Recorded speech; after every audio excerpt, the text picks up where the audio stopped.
Oh man! Hell yeah! Welcome freaking back, dude. We gotta talk, man. We gotta freaking talk.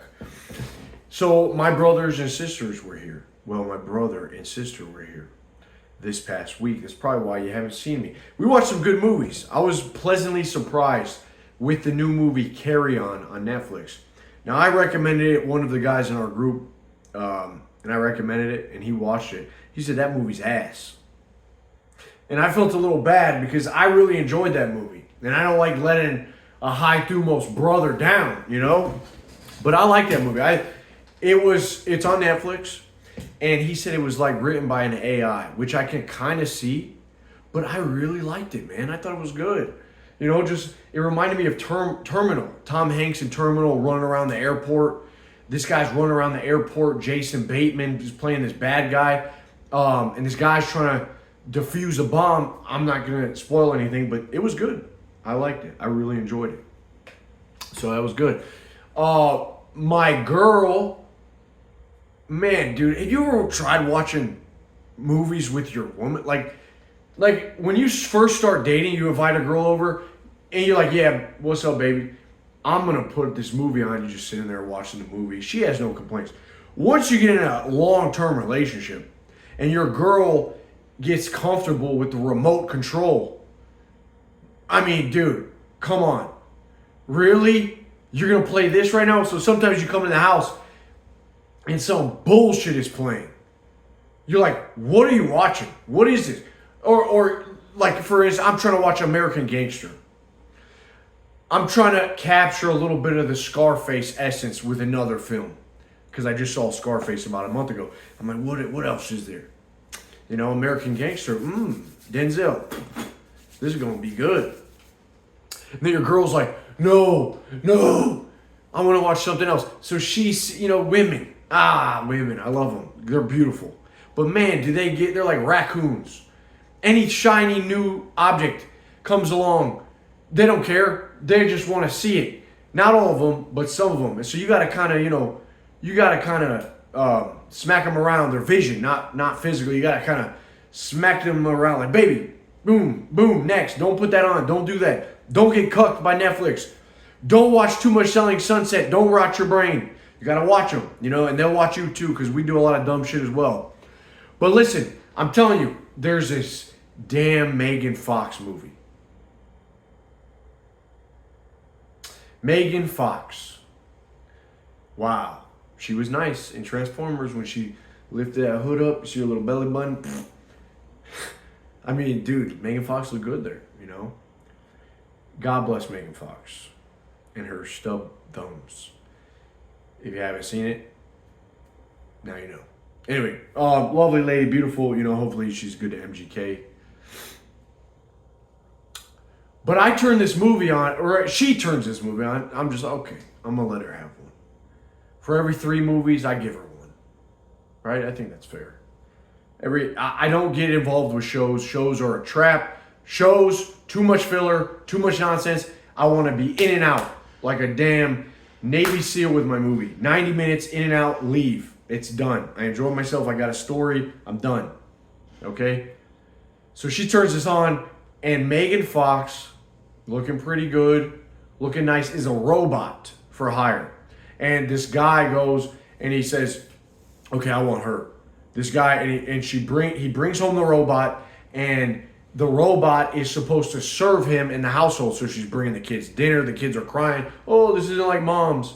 This isn't like mom's. And the robot's like, oh, I'm sorry. Maybe I will get your mother's recipe next time. The mom's in the hospital. The robot's doing the damn dishes and the laundry. And eventually, the robot starts kind of flirting with the guy. Then this dude just freaking pulls down the robot's underwear. I don't even know if the robot had underwear. Pulls down her skirt, whatever. Boom, just start going at it on the damn laundry table. And then he does it once. He feels a little bad, but then he gets horny again. And dude, this robot, the robot comes in, he's freaking ripping the robot. It looks like a human. And he's just like, I can't stop fucking my robot. I just can't stop fucking my robot. Dude, This is the state of movies these days. Okay? This guy can't stop fucking his robot. Then, okay, so a week passes. Here comes my girl again. You know, okay, baby. All right, I come home to this one.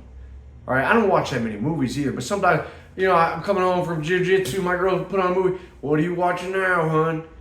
Okay, this time, well, she watched it with my sister. Her and my sister decided to put this on, and it's called It Ends With Us. Now, here you go, dude. Netflix, I swear to God, is just the cucking. Where are we? This movie's playing. I'm watching it like this. I don't trust these damn movies. This guy is beating Blake Lively up. Just, I see it once. I'm like, what is going on?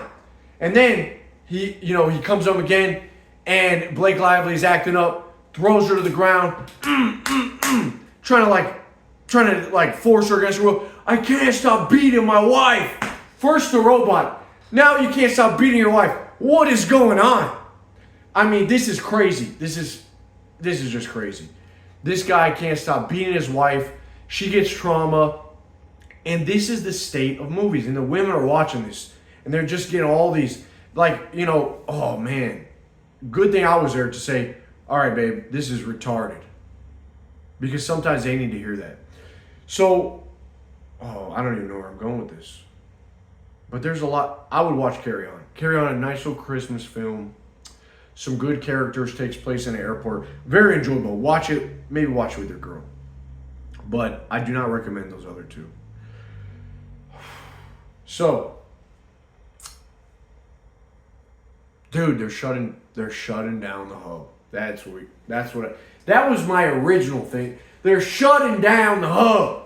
Shut it down, man. Get it out of here. Kick it out. Get it out of here. In Florida, not everywhere. So, get your last jerks in. Get your last FAP sessions in. They're shutting it freaking down. And what I heard is they're going to require you to upload an ID. Now, ain't no one going to upload an ID to watch some prawn. Imagine taking out your ID, looking at it, taking a picture. Yep, you got your tissue, you got your lotion next to you. Taking it, you're ready, you're primed. You're looking at yourself, this is me. This is me. Gee, upload it to Prawn Hub? Really? Yeah, here, take it. Can I watch some prawn now? Ain't no one gonna do this, man. So I think they're just gonna shut it down because that would be crazy. You know what's funny is you used to have to do that. You really did. You used to have to get naughty and be okay being a little nasty boy, being a horn dog. Because I would see guys back in the 90s growing up, and I'm driving to freaking Shoney's. Shoney's was one of my favorite breakfast restaurants. You go there late at night, they got like unlimited bacon at the buffet. And I would be going there with my family, and over to the side there was this little XXX what was it called? I don't remember the adult film. Just nasty. There's like no windows. It's painted like a weird gray, little neons. You're like, what goes on in there? And then you learn what goes on in there. But before, I would just see like maybe a little leg, like a girl with a leg is the logo. And these guys, you'd have to experience some level of shame to get some tits on your TV. Some level of shame. So you would go up there, pull up in your 95 Camry, park a car. All right, this is it. You would get out, just burst open the door, just boop. You're wearing, I swear, man, it always looked like the same dude. They're dressed in these dark coats. So he walks in, can I have the Sugar Walls Part 2? Just imagine looking for that. You had to deal with people judging your ass. By the way, I found Sugar Walls Part 2. I once found Sugar Walls Part 2 as a kid. Me and my buddy popped that sucker in the VHS, and what has been seen cannot be unseen. Crazy. All right, so yeah, maybe it's good they get rid of this shit. Maybe it's good they make it hard, but I don't know. People do whatever they want. There's a lot of people that don't give a damn. There's many men that are pure emotional, led by their horniness, always led by disgusting, perverted thoughts that do not care about being kind to others. They do not care about the well-being or of anyone. Of anyone. You do not want to be these men, or you will suffer. And when you become perverse, when you become perverted, you just get more perverted. And it becomes a part of your habit. You know, you just keep being perverted. And that's when you stop caring about other people. So really what I was going to say is I think that we got to be more human. Now, how do we be more human? We got to connect. We got to connect.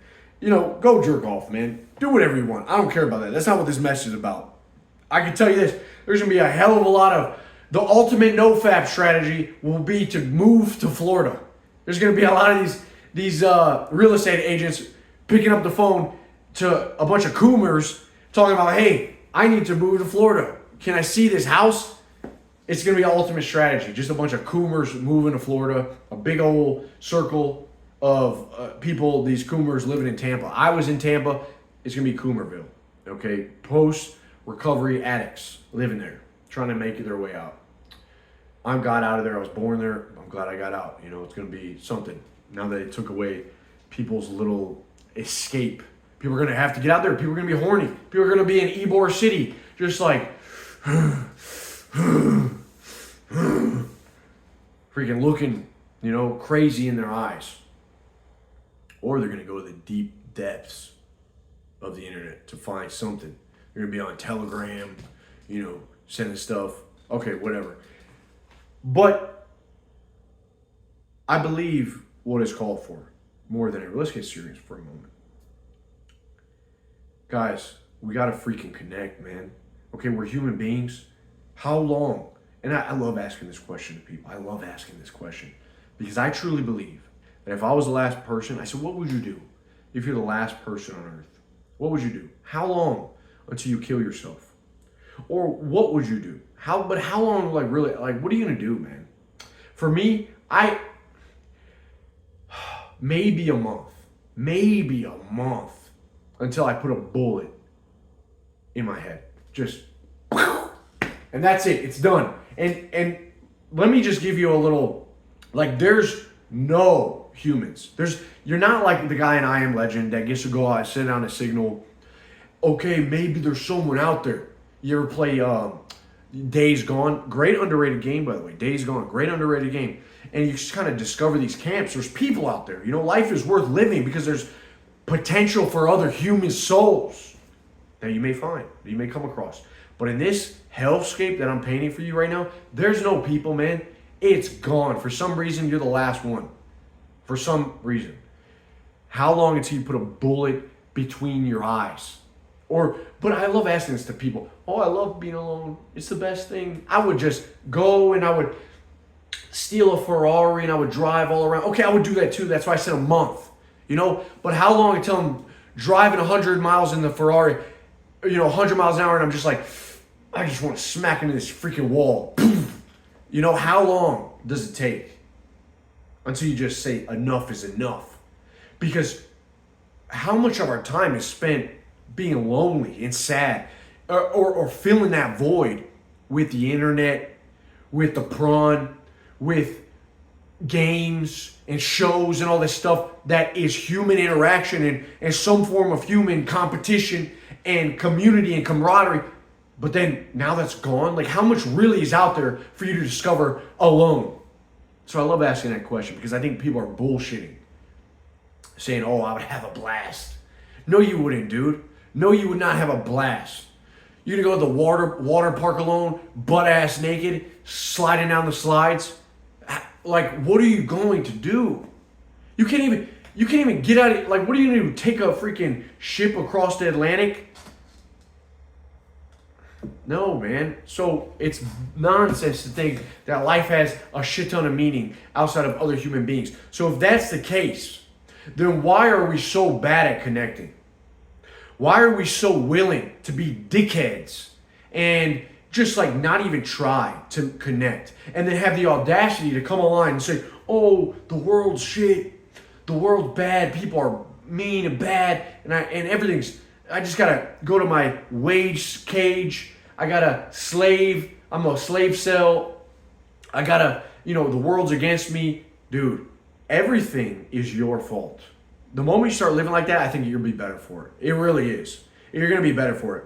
So the best way is to be the one to make things happen. To be have a bit of spiritedness, a bit of good joy and cheer, mirth. And the way that you do that, you connect. For instance, I've been teaching jiu-jitsu, man. I love this. I've been teaching jiu-jitsu. And I saw this guy, he had a rash guard on, a Berserk rash guard, right? And I was like, dude, you like Berserk? And he's like, yeah, man, that's an awesome show. Someone heard us talking, and they came and they started talking. Now everyone's talking about, so we're connecting, we're getting to know each other more, and now we have like a bit more human, we got a bit more human connection that would not be there, you know? I'm not bragging, but I think that if you put me in a room with anybody, within 10 to 15 seconds, 30 seconds, I'll get a conversation going. We'll start connecting. That will lead them to have different topics to pick from. If you learn anything from this video, realize if you want to talk to someone, find something that they are interested in. And bring it to the forefront of the mind. Let their mind kind of nibble at it, pick it apart a little, and then let them expand. There's a great book by Adam Grant that is called Give and Take. And essentially, he looked at the CEOs or just everyday people, maybe people on LinkedIn and some business guys, performers, whatever, that were either givers or takers. Now, a taker would be someone that does something always to get something, always, or always does something to be seen, to congratulate me. Always like doing stuff just to get. Now, a giver is someone that gives not just money, but energy, time, an ear. Listen. People love when you listen to them. It makes them feel important. People want to have a good time. You can do that. You can be a good time. You can provide a good time. People love great vibes. You can create an amazing vibe for people, man. Just to listen to, just to hang out. For instance, I'm throwing a little, me and my girl throwing a little Christmas party. Why not, baby? I said, you know what, baby? Why not? Let's get your parents over here. Let's get some people over here. Let's throw a little Christmas party. Now, me, guys, listen. I'm telling you this as someone that has never been like this in my life. I used to be super introverted, always nervous about going out. And I realized as I got older, it's because I was so focused on myself. I'm not saying I got this shit figured out or even am like where I want to be. But I'm telling you, I'm better than I was. Because I used to have constant anxiety nibbling in my gut, like swimming around there. And I would theorize about how the night was going to go, if I was going to be liked, how the girls were going to think about me, if I was going to be this and that. You have to learn to let yourself flow and let spontaneity just go through you and out of you. And that happens with, movement. We'll get into this later. This is a different thing. But anyway, spontaneity. And not being worried about the end result of what you look like to the outside people, which is many men these days. So what I learned is just go in, try to be a good time. Try to make let other people experience a good time. Don't get in the way of that by you always being, having to have the eyes on you. But you can also just create a good environment for people. And that's when the anxiety started to go, because I knew that I was enough. I knew that everything's okay with me. Everything's all right. I don't need to worry anymore. I have what I need. I am me. I'm a man in this world. I have the power. I'm healthy. I can go forward and I can strike up conversation. I can get the people talking. I can unify the people. I can be a dealer in hope.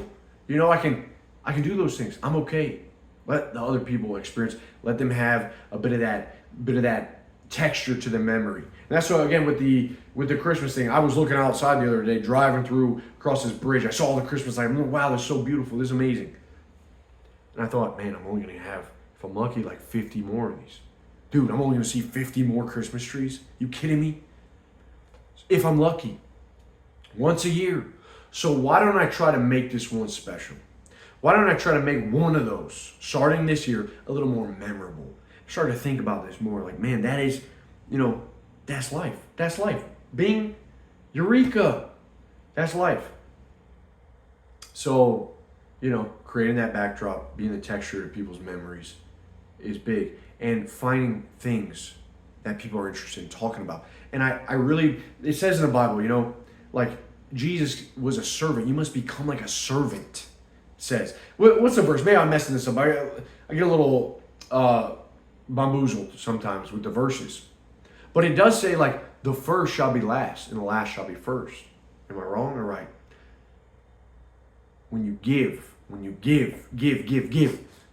get. Naturally. That's just the law. That's the unspoken law of things. You give and you get. And many of you guys are, maybe, I'm talking to you as bros. Listen, you guys are cool. A lot of you guys are cool as fuck. Listen, I'm just talking, because we're fighting a little, psychological war out there where a lot of people are getting angry. Maybe you got anger, maybe you got resentment, I don't know. But when you have anger and doubt and resentment and you're not fulfilled within, then it's very hard to give anything. It's always about what can I get. It's like you're grasping for straws. You're a drowning man, just grasping for twigs. What else can I get? Well, you're getting fed up, you're getting anxious, fearful and afraid. And it's like, dude, you're being called to just stop flailing about.